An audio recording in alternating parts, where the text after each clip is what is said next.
Sanjay updates చూస్తే Congress senior నేత మాజీ ఎమ్మెల్యే జగ్గారెడ్డి సంచలన కామెంట్స్ చేశారు.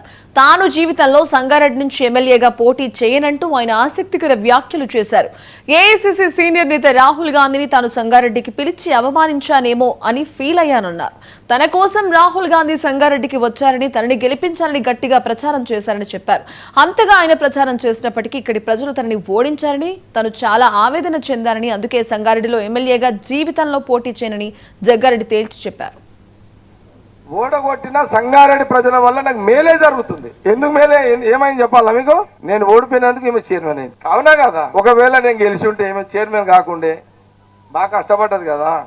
దేవుడు అనుకుని ఉంటాడు, వీడైనా ఎప్పటికీ ఒకసారి ఈమెను కూడా చేద్దామని మీ మనుషులకు వచ్చి నన్ను ఓడగొట్టిపించుండి, అంతే, ఇంకేం లేదు అక్కడ. మీరు సంగారెడ్డి ప్రజలు నన్ను ఓడగొట్టిరని ఎవ్వరు ఫీల్ కాకండి, ఎవ్వరు ఫీల్ కావద్దు. మీ గెలుపు నన్ను ఒక స్థాయికి తీసుకుపోయింది. నా ఓటమి రాజకీయంగా ఒక స్థాయిలో ఉన్నా నేను. విన్నారమ్మా? ఈరోజు మీ అందరి మందికి నేను మీకు ఇళ్ళ జాగాలు ఇప్పిస్తాను మీకు మాట ఇస్తున్నట్టు, మరి ఏదో నాకు దమ్ము ఉంది కాబట్టి కదా మీకు అందరికీ ఇంత పెద్ద మాట ఇస్తున్నా మీ అందరికి. ఆయన ఏమన్నాడు?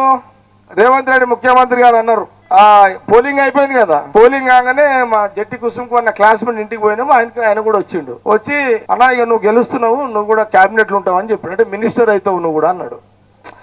లేదు నేను అయితలేను అని ఆయనకు రేవంత్ రెడ్డికి అప్పుడే చెప్పేసిన. లేదన్నా నువ్వు అవుతున్నావు, లేదు అయితలేను అన్నాడు.